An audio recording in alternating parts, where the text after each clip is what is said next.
నమస్తే న్యూస్ 24 తెలుగుకి స్వాగతం. నా పేరు రవలి. వార్తల్లోని ముఖ్యాంశాలు ఇప్పుడు చూద్దాం.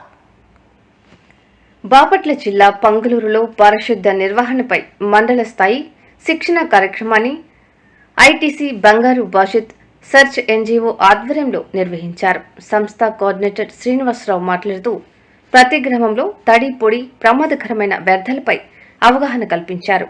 ఈ కార్యక్రమం సక్రమంగా అమలు చేయడం ద్వారా గాలి, నీరు, భూమి కాలుష్యం నివారణతో పాటు ప్రజల ఆరోగ్యం, ఆయుష్ పెరుగుతుందని అన్నారు. ఈ కార్యక్రమంలో ఎంపీపీ తేర్ల నాగమ్మ, ఉపాధ్యక్షులు శ్రీనివాస్ రెడ్డి, సంస్థ ట్రైనర్లు బొల్లయ్య, ఏసేబు, పంచాయతీ కార్యదర్శులు, సర్పంచులు, ఎంపీటీసీలు, సచివాలయం సిబ్బంది పాల్గొన్నారు.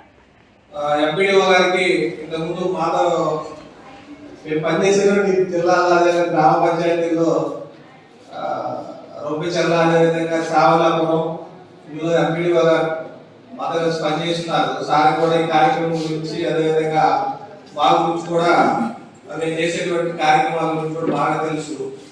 సో కాబట్టి ఎక్కువ మనకి సమయం లేదు కాబట్టి ఇప్పుడు మీరు ఏదైతే వేసారో సెగ్రిగేషన్ సంబంధించినటువంటి కార్డ్స్ దాని మీద ఒక 5 నిమిషాలు మాట్లాడే ప్రయత్నం చేయాలి.